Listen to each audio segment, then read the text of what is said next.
Hello प्यारे विद्यार्थियों, good morning, नमस्कार, राधे राधे। आप सभी का फ्यूचर कोचिंग क्लासेस में एक बार फिर से स्वागत है। प्रश्नों के महाकुंभ को जो सीरीज हम स्टार्ट किए थे, उस सीरीज का आज तीसरा सीरीज है। हम इस सीरीज के माध्यम से आपको पीजीटी, टीजीटी और केबीएस के एग्जाम में जो एग्जाम में क्वेश्चन आए हुए हैं, उस क्वेश्चनों को हमने टारगेट किया हुआ है। साथ ही साथ आपके नेट जेआरएफ के एग्जाम को भी हमने टारगेट किया है। तो इस सीरीज में हम क्या करते हैं कि प्रश्नों को क्या करते हैं, पोस्टमार्टम करते हैं। बिल्कुल जो भी प्रश्न होते हैं, उस प्रश्नों के माध्यम से हमारे जितने भी क्वेश्चन बन सकते हैं, हम उन क्वेश्चनों को पोस्टमार्टम के जरिए से ज़्यादा क्वेश्चन बनाने का प्रयास करते हैं। ठीक है, चलिए ज़्यादा देर ना करते हुए हम क्वेश्चनों को स्टार्ट करते हैं। जैसा कि हम लोगों ने देखा था पिछले क्लास में, हम लोगों ने क्वेश्चन 40 तक देखा था। आज हम उसी को कंटिन्यू करते हुए क्वेश्चन नंबर 41 लेके आए हैं। देखिए क्वेश्चन 41 क्या कह रहा है। अंशों व ऋणपत्रों में अभिदान आमंत्रित करने के लिए प्राविवरण निर्गत कर सकती है केवल। क्वेश्चन कह रहा है कि अंशों व ऋणपत्रों में अभिदान आमंत्रित करने के लिए प्राविवरण कौन सी कंपनी निर्गमित कर सकती है। आपसे क्वेश्चन ये पूछ रहा है कि इसमें से जो कंपनियां दी गई हैं, इसमें से कौन सी ऐसी कंपनी है जो प्राविवरण को जारी कर सकती है। किसके लिए? अंशों या ऋणपत्रों को जनता के सामने बेचने या खरीदने के लिए। ठीक है, तो देखेंगे पहला दे रहा सार्वजनिक कंपनी, दूसरा निजी कंपनी, इसके बाद कह रहा है कि उपयुक्त सभी या उपयुक्त में से कोई नहीं। आपके पास 4 ऑप्शन है, तो हम इसको देखते हैं। सबसे पहले ये दोनों कंपनी का फीचर्स क्या है, ये दोनों कंपनियां होती क्या है, इसके बाद हम क्वेश्चन का आंसर देंगे। सबसे पहले हम देखेंगे कि सार्वजनिक कंपनी, सबसे पहले हम किस पे चर्चा करने वाले हैं? सार्वजनिक कंपनी पर हम चर्चा करने वाले हैं। सार्वजनिक कंपनी का सेक्शन है कंपनी एक्ट 2013 एक्ट क्या कह रहा है कि 2013 की धारा 271 में बताया गया है कि सार्वजनिक कंपनी कौन सी कंपनी होती है। सार्वजनिक कंपनी कौन सी कंपनी होती है, ये बताया गया है कंपनी एक्ट 2013 की धारा 271 में। कंपनी एक्ट 2013 की धारा 271 में किसके बारे में बताया गया? सार्वजनिक कंपनी के बारे में बताया गया। अब देखिए सार्वजनिक कंपनी के बारे में क्या बताया गया है। पहला पॉइंट है कि इसमें जो इसके मेंबर्स होंगे, सदस्य होंगे, इसके जो मेंबर्स इसमें कम से कम 7, मिनिमम कितने होंगे? मिनिमम 7 और मैक्सिमम अनलिमिटेड होंगे। मैक्सिमम अनलिमिटेड का मतलब सर भाई, अनलिमिटेड का मतलब है जितनी इसके शेयर होल्डर होंगे उतने इसके क्या होंगे? मेंबर्स होंगे। इसीलिए इसके मैक्सिमम मेंबर्स पर कोई भी बैन नहीं है। इसके कितने भी मेंबर्स हो सकते हैं। ठीक है, मैक्सिमम मेंबर कितने भी हो सकते हैं। कैसे? जब ये कंपनी क्या करती है, अंशों को जितना निर्गमित करेगी, जितना जनता अंशों को परचेज करेंगे, उतने मेंबर इसके बनते जाएंगे। कौन सी कंपनी के? सार्वजनिक कंपनी के। इसका दूसरा पॉइंट देखिएगा। पहला क्वेश्चन बना कि हो सकता है आपसे पूछ ले कि सार्वजनिक कंपनी में मैक्सिमम कितने सदस्य हो सकते हैं, तो कोई इसमें लिमिट नहीं है। ठीक है, दूसरा देखते हैं इसके अंशों और ऋणपत्रों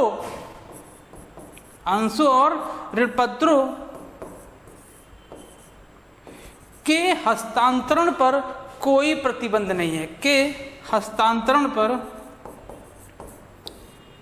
पर कोई प्रतिबंध नहीं है। प्रतिबंध नहीं है। मतलब कि इस कंपनी के, सार्वजनिक कंपनी के जो सदस्य होंगे, अगर वो अपने अंशों या ऋणपत्रों को किसी दूसरे को देना चाहेंगे, उसका ऑनरशिप अपने ना रख के किसी दूसरे को देना चाहेंगे, तो वो आसानी से कर पाएंगे, इसमें कोई उसका प्रतिबंध नहीं है, वो अपना हस्तांतरण कर सकते हैं। ठीक है। और तीसरा इसमें देखिएगा, यह कंपनी जनता से अंशों और ऋणपत्रों को यह कंपनी जनता से अंशों और ऋणपत्रों को, जनता को अंशों और ऋणपत्रों का निर्गमन कर सकती है।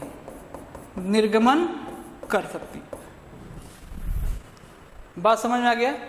सार्वजनिक कंपनी के 3 फीचर मैंने बताए। इसके सदस्यों की मिनिमम संख्या 7 होती है और मैक्सिमम अनलिमिटेड हो सकती है। जितने इसके शेयर होल्डर बनेंगे उतने क्या होंगे, इसके सदस्य बनते चले जाएंगे। अंशों और ऋणपत्रों के हस्तांतरण पर कोई बैन नहीं है, इसके सदस्य आराम से इसको क्या कर सकते हैं, हस्तांतरित कर सकते हैं। और जनता को अंशों और ऋणपत्रों का निर्गमन यह कंपनी कर सकती है। कैसे करेगी? प्राविवरण जारी करके। इस क्वेश्चन का आंसर क्या होगा? प्राविवरण कौन सी कंपनी जारी कर सकती है? सार्वजनिक कंपनी। तो आंसर आपका यहां से मिल गया कि मतलब वह कंपनी जो अंशों और ऋणपत्रों को क्रय करने के लिए जनता के समक्ष अंशों और ऋणपत्रों का निर्गमन करती है, उसके पहले जनता के समक्ष क्या करती है? वह प्राविवरण जारी करती है। प्राविवरण क्या होता है? एक ऐसा दस्तावेज होता है जिसमें कंपनी के शेयर और कंपनी के बारे में बताया गया होता है, ताकि जो जनता है वो शेयरों को आसानी से क्रय कर सके, उसके बारे में जानकारी प्राप्त करके। वो क्या होता है? आपका प्राविवरण होता है। ठीक है। तो आंसर को क्या हो जाएगा आपका? सार्वजनिक कंपनी हो जाएगा। तो सार्वजनिक कंपनी एक्ट 2013 का सेक्शन 271 ठीक है। अब एक और कंपनी है निजी कंपनी का देखते हैं। एक मैं स्लाइड लेता हूं। निजी कंपनी आपकी कौन सी कंपनी होती है? निजी कंपनी वह कंपनी है जिसका वर्णन, जिसका एक्सप्लेनेशन कहां पर? कंपनी एक्ट 2013 का सेक्शन, कौन सा? सेक्शन 2 सबसेक्शन 68 में जिसके बारे में बताया गया होगा, वह कौन सी कंपनी होगी? निजी कंपनी होगी। इसमें देखिएगा इसके क्या फीचर्स हैं। इसके मेंबर्स देख लीजिएगा, मेंबर्स के बारे में क्या बताया गया है। मेंबर्स में मिनिमम कितने होंगे इसके? कम से कम 2 सदस्य होंगे। किसी भी निजी कंपनी में कम से कम कितने सदस्य होंगे? 2 सदस्य होंगे। और देखिएगा मैक्सिमम इसके कितने होंगे? 200 सदस्य होंगे। तो यहां से एक क्वेश्चन ये बना, ये क्वेश्चन पहला क्वेश्चन बन गया। देखो पहले क्वेश्चन, यहां से भी क्वेश्चन पूछ सकता है कि किस सेक्शन में निजी कंपनी को क्या किया गया? परिभाषित किया गया है। तो सेक्शन कौन सा है? 2 सबसेक्शन 68। और मेंबर से क्वेश्चन पूछता है, आपसे क्वेश्चन पूछता है पेपर में, पीजीटी या टीजीटी या केबीएस के किसी भी एग्जाम में क्वेश्चन यहां से पूछता है कि मिनिमम सदस्य कितने हैं और मैक्सिमम सदस्य कितने हैं। तो 2 और यहां पर देखिए इसमें अंशों और ऋणपत्रों के हस्तांतरण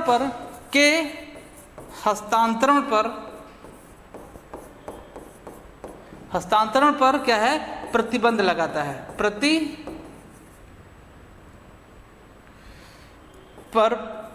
प्रतिबंध लगाया जाता है।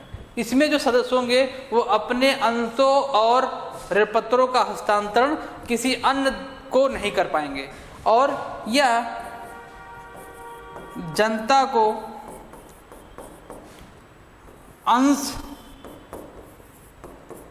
और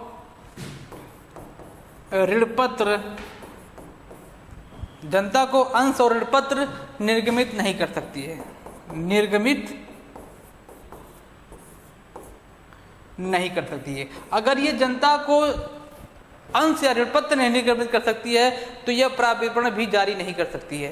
तो इस क्वेश्चन का आंसर आपका होगा सार्वजनिक कंपनी जो प्राविवरण जारी कर सकती है। मतलब कि वह कंपनी प्राविवरण जारी कर सकती है जो अंशों और ऋण पत्रों को भी निर्गमित कर सकती है जनता के समक्ष, वही कंपनी क्या कर सकती है, आपका प्राविवरण को जारी कर सकती है। ठीक है, तो इस क्वेश्चन का आपका आंसर देखो, आंसर आपका पहला है सार्वजनिक कंपनी। ठीक है, तो इस क्वेश्चन के माध्यम से जितने भी आंसर मिल सकते थे, जितने क्वेश्चन बन सकते थे हमने बनाया। चलते हैं अगले क्वेश्चन पर। देखिएगा अगला क्वेश्चन क्या है। अगला क्वेश्चन कह रहा है कि राष्ट्रीय आय का मापन किया जा सकता है। राष्ट्रीय आय का मापन किया जा सकता है, ये कुछ विधि दी गई है, 1 2 3 4 करके कुछ विधि दी गई है। एक आय विधि, व्यय विधि और उत्पादन विधि। देखते हैं पहले राष्ट्रीय आय होता क्या है। राष्ट्रीय आय का मतलब होता है कि किसी भी देश की, किसी भी अर्थव्यवस्था में, किसी भी देश की अर्थव्यवस्था में या अर्थव्यवस्था में उसके वस्तुओं के उत्पादन, वस्तुओं के उत्पादन एवं वस्तुओं के उत्पादन एवं सेवाओं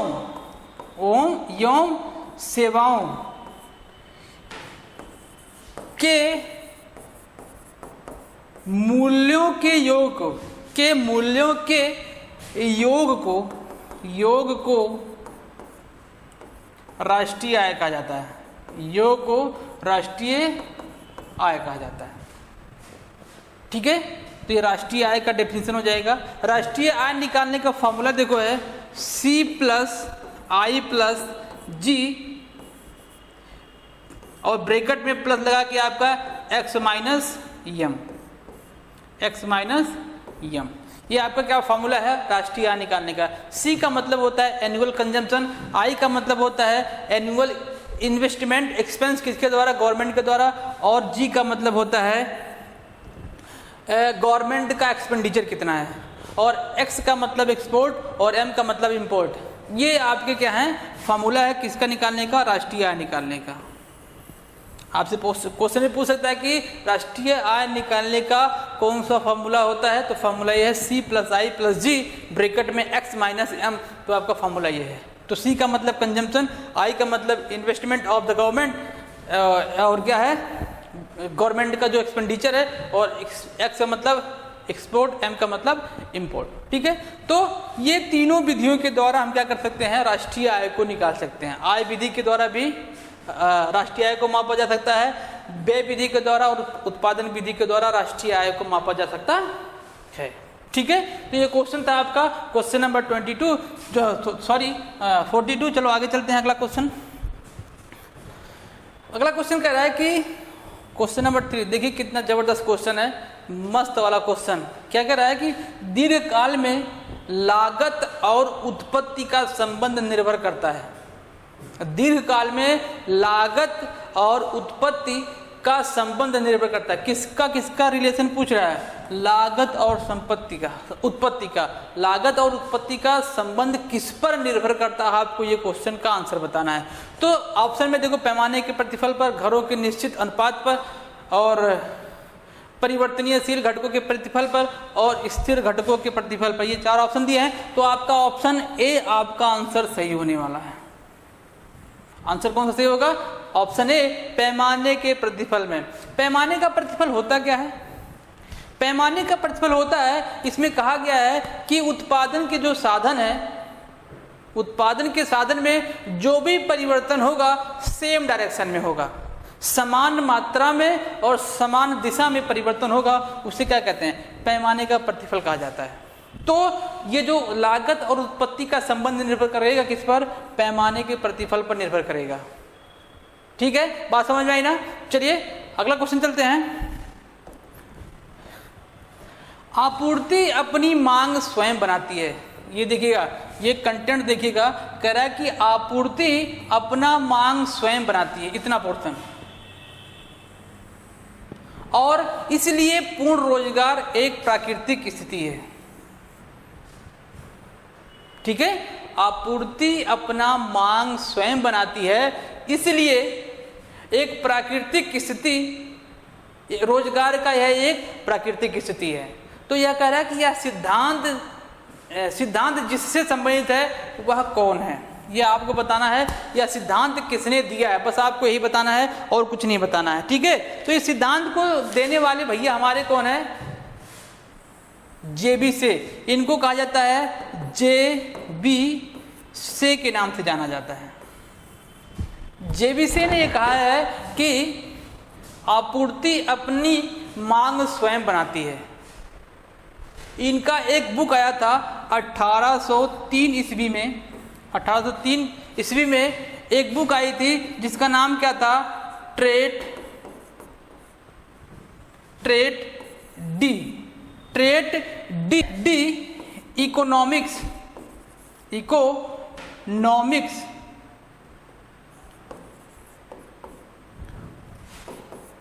पॉलिटिक।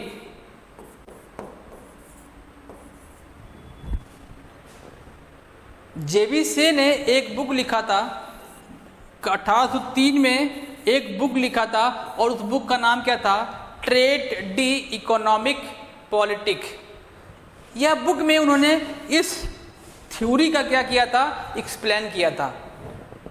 आपूर्ति अपनी मांग स्वयं बनाती है, इस थ्योरी को कहाँ बताया गया था, ट्रेट डी इकोनॉमिक्स पॉलिटिक में, ठीक है। तो आपका आंसर क्या हो जाएगा, से का नियम। इसे से का बाजार नियम भी इसे कहा जाता है, से का बाजार नियम भी इसे कहा जाता है, ठीक है। और इसमें पीयू का रोजगार नियम, गिफिन का विरोधाभास नियम और किन्स का सिद्धांत नियम। किन्स का जो सिद्धांत नियम है वो इसी जेबी से जो बता रहे हैं कि आपूर्ति अपनी मांग स्वयं बनाती है। किन्स का जो रोजगार का सिद्धांत दिया गया, प्रतिष्ठित से कहा, किन्स का रोजगार प्रतिष्ठित सिद्धांत जिसे बोला जाता है। इस सिद्धांत का बेस ही क्या है, से का नियम। से के नियम से ही इसको क्या किया गया है, इसका बेस लिया गया है, ठीक है। तो चलिए इस क्वेश्चन का आंसर क्या हो गया आपका, पहला जेबी से क्या कहते हैं, आपूर्ति अपना मांग स्वयं बनाती है। इसे से का बाजार नियम भी कहा जाता है। और कब ये बनाया गया था, 1803 में इन्होंने एक बुक लिखा था, ट्रेट डी इकोनॉमिक्स पॉलिटिक, ठीक है। तो चलिए अगले क्वेश्चन पे चलते हैं। अगला क्वेश्चन क्या कह रहा है कि रोजगार के प्रतिष्ठित सिद्धांत के अनुसार पूर्ण रोजगार से विचलन की स्थिति होती है। देखिए भैया, अभी पिछले क्वेश्चन में मैंने चर्चा किया था कि जो किन्स है, कौन, किन्स का नियम था, रोजगार प्रतिष्ठित सिद्धांत किसने दिया था, किन्स ने दिया था। उस जेबी से के सिद्धांत पर आधारित था। सेम वही क्वेश्चन पूछ लिया, रोजगार के प्रतिष्ठित सिद्धांत, रोजगार का प्रतिष्ठित सिद्धांत किसने दिया है, किन्स ने दिया है। अब कह रहा है कि के अनुसार पूर्ण रोजगार से विचलन की स्थिति होती है। पूर्ण रोजगार से विचलन की स्थिति क्या होती है, इस नियम में बताया गया है, जब कोई पूंजीवादी अर्थव्यवस्था होता है, जब कोई पूंजीवादी अर्थव्यवस्था होता है तो उस अर्थव्यवस्था में इस रोजगार प्रतिष्ठित सिद्धांत के अनुसार उस व्यवस्था में क्या होता है, रोजगार एक सामान्य स्थिति में पाई जाती है। पूंजीवादी अर्थव्यवस्था हमने देखा कि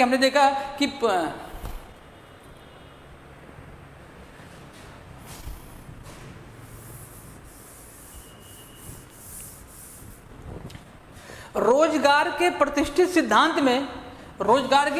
सिद्धांत में ये बताया गया है कि जो वो विचलन की स्थिति है वो क्या हो जाएगी, पूरी तरह से अस्थायी हो जाएगी। कैसे देखते हैं, पूंजीवादी अर्थव्यवस्था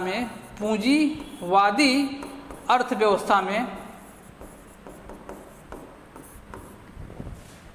किन्स ने बताया है कि जो रोजगार की स्थिति होती है, रोजगार की स्थिति होती है वो सामान्य होती है। वो क्या होती है, सामान्य होती है।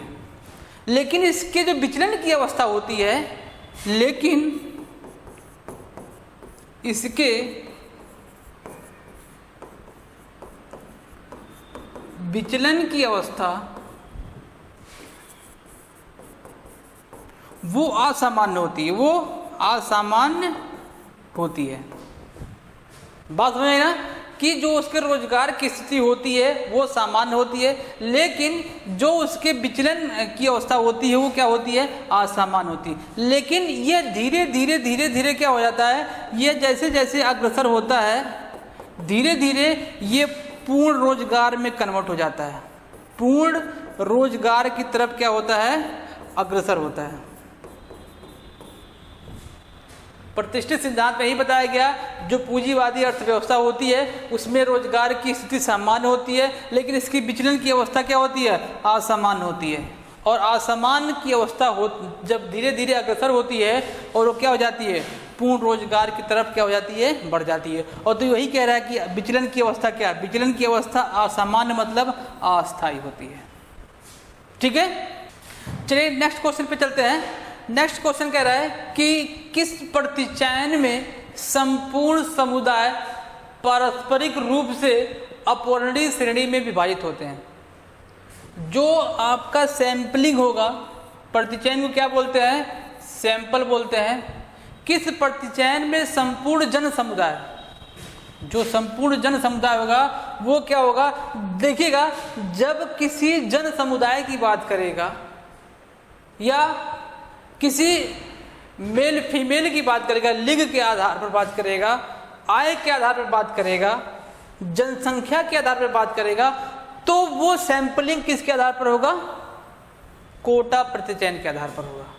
इसका आंसर आपका होगा कौन सा, कोटा प्रतिचयन।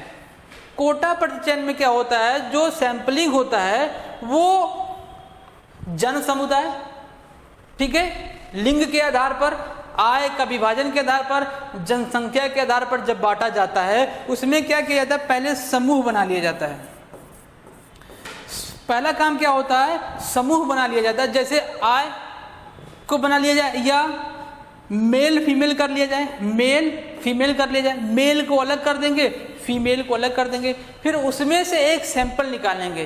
प्रतिचयन क्या करेंगे, उसमें से एक सैंपल निकालेंगे, उसके आधार पर क्या करेंगे, समूहों को बांटेंगे, तो क्या कहलाएगा आपका, कोटा प्रतिचयन कहलाएगा। ठीक है, तो इसका आंसर क्या हो जाएगा आपका, आंसर नंबर 2। ठीक है, तो चलिए आगे चलते हैं। अगला क्वेश्चन, अगला क्वेश्चन है प्रतिचयन, प्रतिवचन नहीं, ये प्रतिचयन है। क्या ये प्रतिचयन, अगेन क्या आ गया, सैंपल आ गया, दोबारा सैंपल आ गया। प्रतिचयन त्रुटि इससे विपरीत आनुपातिक है। जो कह रहा है कि प्रतिचयन त्रुटि है इससे विपरीत आनुपातिक है। किस पे आनुपातिक होता भैया, आंसर आपका, क्वेश्चन आपके ऑप्शन में दिए गए हैं, प्रतिचयन आधार पर, समय आधार पर, क्रमबद्ध और प्रतिचयन त्रुटि के आधार पर। तो आपका आंसर सही होगा, प्रतिचयन आधार पर क्या होता है आपका, प्रतिचयन त्रुटि होता है। तो देखिए प्रतिचयन त्रुटि क्या होता है, सैंपल एरर कब होता है, सैंपल एरर कब होता है, देखिएगा कब हो सकता है, जब हम क्या कर रहे हैं, जनसंख्या के हाइट को क्या करने वाले हैं, मेजर करने वाले हैं। हम किसी भी राज्य या किसी भी देश के कुछ लेते हैं, हम लेते हैं 50 लाख जनसंख्या, 50 लाख लोगों को लेते हैं, और उस 50 लाख लोगों में से 10 लाख लोगों का सैंपल लेते हैं, 10 लाख लोगों को अलग करते हैं। 10 लाख लोगों को क्या कर लिया हमने, अलग कर लिया। अब जो 10 लाख लोगों के हिसाब से हम सबका मेजरमेंट करेंगे कि ये इन 50 लाख लोगों का हाइट जो है वो 5 फुट या 10 फीट जो भी होगा, उसमें अगर हम मेजरमेंट करते हैं तो इस सैंपलिंग में एरर आना ही आना है। क्यों, क्योंकि जनसंख्या का जब सैंपलिंग मेजरमेंट किया जाएगा हाइट को, उस समय क्या होता है, जनसंख्या में लोग जो होते हैं उनकी हाइट सेम नहीं होती है, सेम नहीं होती है। तो इस प्रकार के सैंपलिंग में, प्रतिचयन में त्रुटि आना ही आना होता है। तो उसे क्या बोला जाता है, प्रतिचयन त्रुटि बोला जाता है। किसके आधार पर जब लिया जाएगा, प्रतिचयन आधार पर जब लिया जाएगा, सैंपलिंग किया जाएगा, तो वो त्रुटि आपका प्रतिचयन त्रुटि कहलाएगा। किसके आधार पर, प्रतिचयन त्रुटि के आधार पर। ठीक है, चलिए अगला क्वेश्चन देखते हैं। अगला क्वेश्चन कह रहा है कि निम्नलिखित में से किस पूर्वानुमान तकनीकी में पिछले अनुभव से प्राप्त समंकों को, ये क्या है आपका समंक है, समंक मतलब क्या होता है, डेटा होता है, पिछले अनुभव से प्राप्त समंकों का विश्लेषण किया जाता है। क्या किया जाता है, विश्लेषण, एनालिसिस किया जाता है। भाई इसमें से कौन सा ऐसा तकनीक है, पूर्वानुमान का मतलब फॉरकास्टिंग करना, वर्तमान और जो पास्ट था उसके जो भी क्रियाएं घटित हुई हैं, जो भी एक्टिविटी हुई हैं, उसको आधार मानकर जब क्या करते हैं हम पूर्वानुमान लगाते हैं फ्यूचर के लिए, तो फ्यूचर के लिए हम अनुमान लगाते हैं, उसे क्या बोला जाता है, पूर्वानुमान बोला जाता है। वो पूछ रहा है कि किस पूर्वानुमान तकनीकी में पिछले अनुभवों से प्राप्त समंकों का विश्लेषण किया है। इसमें किया जाता है आपका काल श्रेणी में, काल श्रेणी में होता है कि पिछले समंकों को लिया जाता है, उसमें इसके बाद क्या किया जाता है, पूर्वानुमान लगाया जाता है। ठीक है, बेस क्या होता है इसमें, जो पास्ट में बीत चुका है वही बेस होता है। इस तकनीकी में पास्ट वाला लिया जाता है, किसमें, काल श्रेणी में।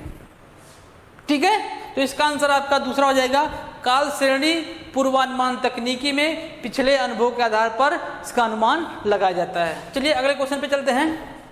अगला क्वेश्चन कह रहा है कि वह प्रतिवेदन जो संपूर्ण संगठन के बारे में सूचनाएं संकलित करता है तथा जिसमें बाहरी लोगों को भी रुचि होती है, वह कौन सा प्रतिवेदन है जो व्यवसाय से संबंधित जितनी भी सूचनाएं होती सब संकलित करता, सब इकट्ठा करता है, और कह रहा है कि उस प्रतिवेदन में बाहरी लोगों की भी रुचि होती है। किसकी रुचि होती है, बाहरी लोगों की भी रुचि होती है। वह कौन सा संकलन कहलाता है, वह कौन सा प्रतिवेदन कहलाता है, वह प्रतिवेदन कहलाता है आपका उद्यम प्रतिवेदन। उद्यम प्रतिवेदन ऐसा प्रतिवेदन होता है जिसमें बाहरी लोग भी क्या करते हैं, रुचि लेते हैं, तो ये आपका उद्यम प्रतिवेदन। नियंत्रण प्रतिवेदन क्या होता है, ऐसा प्रतिवेदन जो आंतरिक नियंत्रण के लिए बनाया जाता है। व्यवसाय या बिजनेस में आंतरिक नियंत्रण के लिए बनाया गया रिपोर्ट वो क्या कहलाता है, आंतरिक प्रतिवेदन, और नियंत्रण प्रतिवेदन। अनुसंधान, जब कोई रिसर्च होता है उसकी सूचना या उसके बारे में जानकारी देने के लिए अनुसंधान प्रतिवेदन तैयार किया जाता है। और बजट प्रतिवेदन, बजट प्रतिवेदन का मतलब, बजट का मतलब ये होता है क्या करना, आज वर्तमान और पास्ट के जो भी एक्टिविटी हो चुके हैं, जो भी क्रियाएं हो चुकी हैं, वर्तमान में घटित हो चुकी हैं, उसके हिसाब से फ्यूचर के लिए प्लानिंग करना क्या कहलाता है, आपका वर्तमान बजट कहलाता है। तो बजट प्रतिवेदन ऐसे प्रतिवेदन जो क्या किया जाता है, प्री प्लानिंग किया जाता है नेक्स्ट ईयर के लिए, तो उसे क्या बोलते हैं, प्रतिवेदन बजट प्रतिवेदन कहा जाता है। ठीक है, तो चलिए अगले क्वेश्चन पे देखते हैं। उम्मीद है कि क्वेश्चन नंबर 49 आपको समझ में आ गया होगा। ठीक है, अगले क्वेश्चन पे चलते हैं। व्यापार शेष भारत के अनुकूल था, कह रहा है कि व्यापार शेष भारत के अनुकूल था। ये तो भाई बहुत पुराना क्वेश्चन हो गया है। ठीक है, अब ये आपसे पूछ रहा है कि ऐसा क्वेश्चन शायद आपके पेपर में अब ना बने।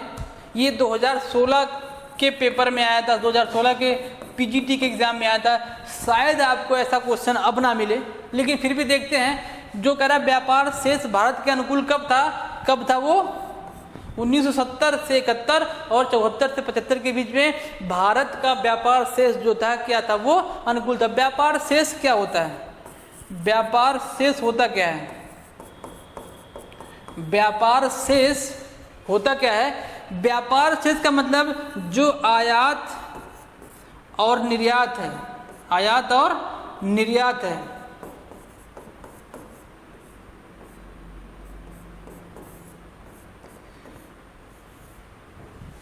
उसका तुलना किया जाता है। आयात और निर्यात के बीच में क्या किया जाता है, कंपेयर किया जाता है। यदि निर्यात ज़्यादा है और आयात कम है तो वो अनुकूल होगा। किसी भी अर्थव्यवस्था में जब निर्यात ज़्यादा होगा और आयात कम होगा तो क्या होगा, वो फेवरेबल होगा, मतलब अनुकूल होगा। इसका उल्टा, जब आयात ज़्यादा हो जाएगा, निर्यात कम हो जाएगा, तो क्या हो जाएगा, वो प्रतिकूल हो जाएगा। ठीक है, तो इसका क्वेश्चन का आंसर आपका ये होगा। तो अगले क्वेश्चन पे चलते हैं। अगला क्वेश्चन क्या कह रहा है, देखिए क्वेश्चन 51 कह रहा है कि नए साझेदार के प्रवेश पर भवन के मूल्य में हुई किसी वृद्धि को क्रेडिट किया जाता है, को क्रेडिट किया जाता है। क्या कह रहा है, न्यू पार्टनर एडमिशन हो रहा है, क्या हो रहा है, न्यू पार्टनर का हम एडमिशन कर रहे हैं,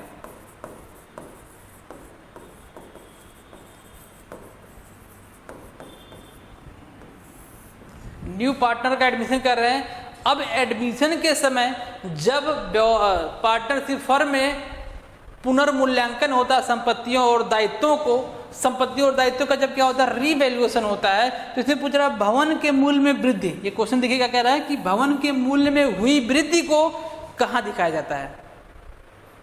ये भवन के मूल्य में हुई वृद्धि को कहाँ दिखाया जाता है, दिखाया जाता है पुनर्मूल्यांकन खाते में। पुनर्मूल्यांकन मतलब कि जो आपका रीवैल्यूएशन अकाउंट बनेगा उसमें दिखाया जाएगा। लेकिन कहाँ दिखाया जाएगा, डेबिट या क्रेडिट, डेबिट या क्रेडिट। देखिए मैं आपको एक छोटा सा कंसेप्ट बताता हूँ, मैं शायद पहले क्लास में बता भी चुका हूँ कि रीवैल्यूएशन अकाउंट में दिखाया कब। देखो यहाँ पर जब जब क्या होगा, आपके लायबिलिटी में इंक्रीजमेंट होगा, लायबिलिटी जब जब बढ़ेगी और एसेट जब जब क्या होगा, कम होगा, तो डेबिट में दिखाया जाएगा।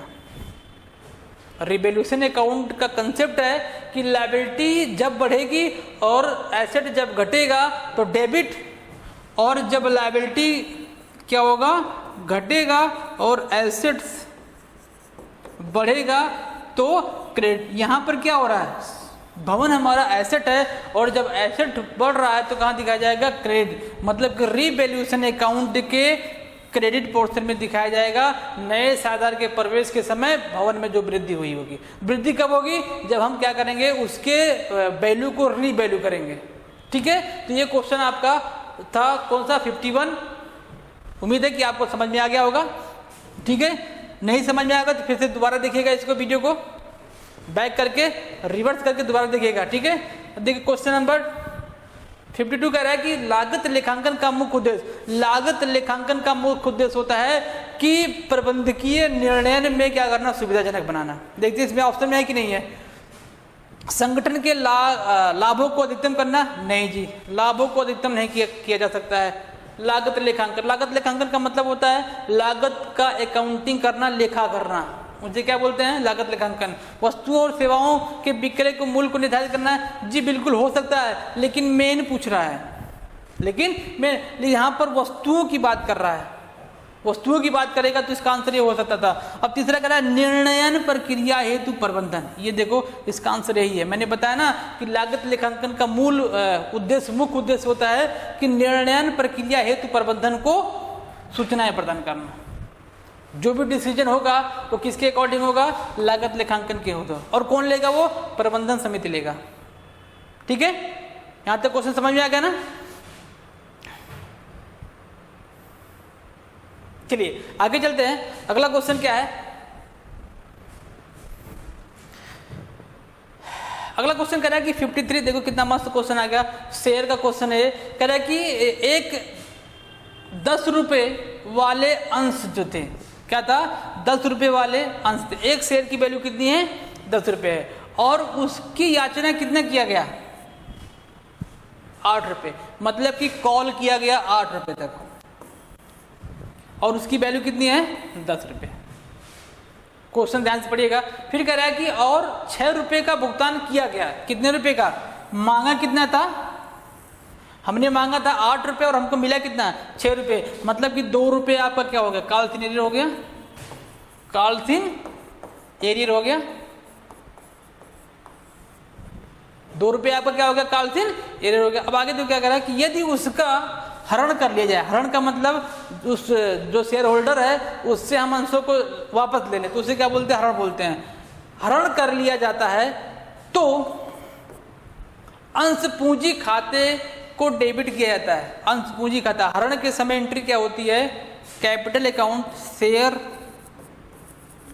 Capital account debit, capital account debit to share forfeiture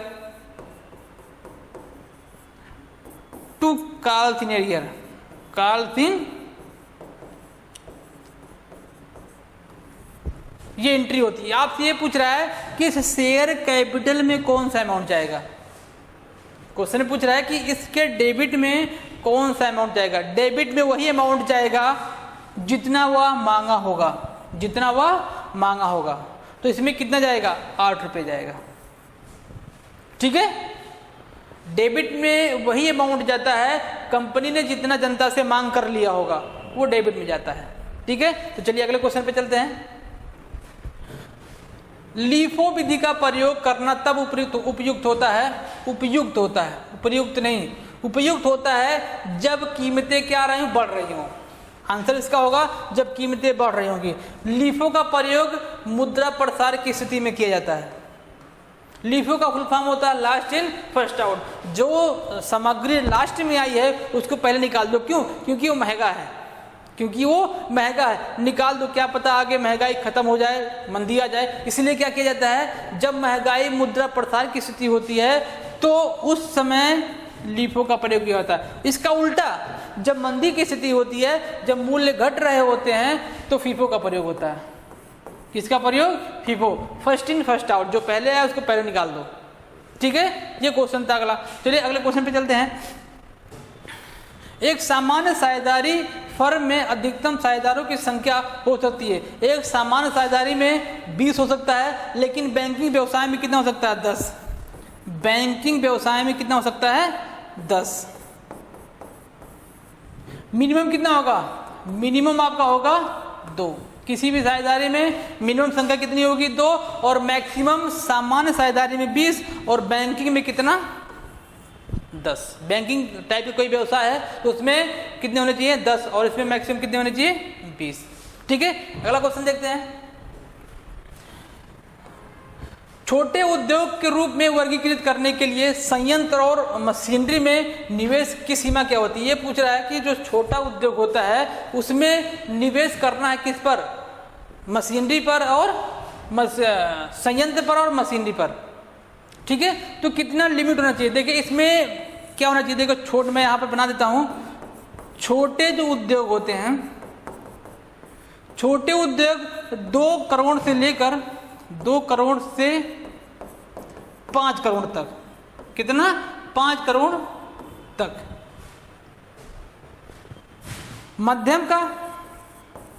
मध्यम उद्योग का क्या होता है? 5 करोड़ से कहां तक? 10 करोड़ तक। 10 करोड़ तक। और दीर्घ में क्या होते हैं? दीर्घ उद्योग में क्या होंगे? 10 करोड़ से एबव। 10 करोड़ से एबव। 10 करोड़ से एबव जब होगा तो दीर्घ उद्योग कहलाएगा। 5 करोड़ से 10 करोड़ मध्यम, और छोटे उद्योग कितने कहलाएंगे? 2 करोड़ से 5 करोड़। तो इसका आंसर क्या हो जाएगा? 5 करोड़ तक। ठीक है, अगले क्वेश्चन पे चलते हैं। अगला क्वेश्चन कहता है भारत में जनगणना की जाती है। जनगणना की जाती है, जनगणना की जाती है महापंजीयक एवं जनगणना आयुक्त के द्वारा। जो जनगणना हुई है 2011 में हुआ था जनगणना, वो कौन करता है? महापंजीयक एवं जनगणना आयुक्त द्वारा किया जाता है। 2021 में होना था, हर 10 साल में होता है, लेकिन 2021 में हुआ नहीं। किसके कारण? कोरोना काल के कारण से इसका जनगणना नहीं हो पाया था, नहीं तो इसका जनगणना 2021 में हो चुका होता। ठीक है, तो कौन करता है? महापंजीयक और जनगणना आयुक्त द्वारा किया जाता है। किसको? जनसंख्या की गणना की जाती है। ठीक है, तो नेक्स्ट क्वेश्चन देखते हैं। प्रतिवेदन के सामान्य सिद्धांत, मतलब कि जो हम रिपोर्ट तैयार कर रहे हैं उसके क्या सामान्य सिद्धांत होने चाहिए? देखो, तुलनात्मक भी होना चाहिए। ये तुलना है तो इसमें जोड़ दो। तुलनात्मक और संगतता होनी चाहिए, परिशुद्धता होनी चाहिए। 3-4 और ऐड करता हूँ। इसका मतलब आंसर क्या होगा? ये होगा। मैं चौथा ऐड करता हूँ। ये क्या होना चाहिए? सरल होना चाहिए। 5वां देखो, परिशुद्ध होना चाहिए, परिशुद्ध होना चाहिए। 6वां देखो, संक्षिप्त होना चाहिए। क्या होना चाहिए? संक्षिप्त होना चाहिए। ये तुलनात्मक भी होना चाहिए, संगतता भी होनी चाहिए, परिशुद्धता भी होनी चाहिए, सरल भी होना चाहिए, संक्षिप्त भी होना चाहिए और पूर्ण भी होना चाहिए। 6वां देखो, पूर्ण भी होना चाहिए। क्या होना चाहिए? पूर्ण भी होना चाहिए। तो ये क्या है? प्रतिवेदन के सिद्धांत है। प्रतिवेदन का मतलब कोई भी रिपोर्ट होगा उसमें ये आपके सामान्य सिद्धांत होने चाहिए। अगला देखते हैं, भारत के आयात एवं निर्यात पर जो शुल्क लगाया जाता है उसे क्या कहा जाता है? आयात और निर्यात पर जो शुल्क लगता है उसे सीमा शुल्क बोला जाता है। उसे क्या बोला जाता है? सीमा शुल्क बोला जाता है। जब आयात और निर्यात पर जो टैक्स लगता है उसे सीमा शुल्क बोला जाता है। इसका आंसर क्या होगा? सीमा शुल्क। उत्पाद शुल्क क्या मतलब होता है? उत्पाद शुल्क विनिर्माण पर लगता है। विनिर्माण पर लगता है कौन सा शुल्क? उत्पाद शुल्क। और क्रय और विक्रय और व्यापार शुल्क को खत्म करके, ये क्या थे? वैट थे, इसको खत्म करके क्या कर दिया गया? जीएसटी कर दिया गया। ठीक है, ये क्रय और विक्रय क्या कर दिया जाए? इस सब टैक्स को खत्म कर दिया गया है, उसको क्या कर दिया गया है? जीएसटी कर दिया गया है। तो आंसर आपका कौन सा हो जाएगा? सीमा शुल्क आयात और निर्यात पे लगता है। ठीक है, अगला क्वेश्चन देखते हैं। आज का लास्ट क्वेश्चन, तरलता का सबसे सटीक परीक्षण है। तरलता मतलब लिक्विडिटी। लिक्विडिटी का सबसे सटीक परीक्षण है। ये पूछ रहा है कि कौन सा ऐसा तरलता में अनुपात है जो सबसे सटीक, सबसे सही आंसर देता है और सबसे निम्न होता है। वो होता है आपका पूर्णता तरल अनुपात, एब्सोल्यूट लिक्विड रेशियो। इसका देखो फॉर्मूला, इसका फॉर्मूला देखिएगा। इसको कैसे निकाला जाता है? त्वरित को निकाला जाता है, जिसे हम क्या क्या बोलते हैं? क्विक रेशियो बोलते हैं। क्या बोलते हैं? Quick ratio. क्विक रेशियो का फॉर्मूला, इसे लिक्विड भी बोला जाता है। इसे क्या बोला जाता है? लिक्विड भी बोला जाता है। लिक्विड एसेट्स अपॉन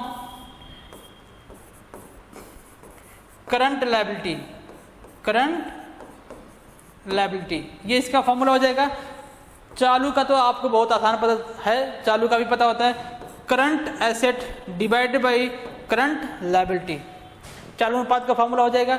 और इसका पूछ रहा है एब्सोल्यूट लिक्विड रेशियो का फॉर्मूला होता है absolute liquid ratio asset divided by current liability, divide by current liability. ये आपका क्या है? फॉर्मूला है किसको? किसका? तरलता का। तरलता के 3 फॉर्मूले दिए गए हैं, त्वरित, चालू और पूर्णता। पूर्णता को बोलते हैं एब्सोल्यूट। एब्सोल्यूट क्या होता है? सबसे निम्न परीक्षण को बताता है। सबसे जो सटीक आंसर किसमें मिलता है? आपका इसमें मिलता है। इसके बाद त्वरित में, इसके बाद फिर चालू अनुपात में मिलता है। ठीक है, तो आज का ये क्वेश्चन था। हमने 20 क्वेश्चन देखा। वो 20 क्वेश्चनों के माध्यम से हमने कई क्वेश्चन बनाए, कई क्वेश्चनों का आंसर भी दिया, कई क्वेश्चन भी बनाए, जिससे आपको आपके पेपर में बहुत ही हेल्पफुल होगा। ठीक है, तो आज के सीरीज में हम इतना ही रखते हैं, बाकी नेक्स्ट सीरीज में कंटिन्यू करेंगे। ठीक है, तो देखिए, अगर आपको हमारा वीडियो पसंद आ रहा हो तो उसको लाइक करिए, शेयर करिए और क्या करिए? सब्सक्राइब करिए। अगर आप हमारे चैनल पर नए हैं तो उसको क्या करना है? सब्सक्राइब करना है। सब्सक्राइब करने के साथ साथ अपने ग्रुप और अपने दोस्तों के साथ उसको साझा भी करना है, शेयर करिए, जिससे क्या हो, आपके दोस्तों को भी इस क्लास के माध्यम से लाभ मिल सके। ठीक है, तो आज इस क्लास को यहीं पर खत्म करते हैं और मिलते हैं आपसे अगले क्लास में। तब तक के लिए पढ़ते रहिए, मस्त रहिए और व्यस्त रहिए। कहाँ पर? पढ़ाई में व्यस्त रहिए और कहीं नहीं। ठीक है, मिलते हैं अगले क्लास में। जय हिंद, राधे राधे।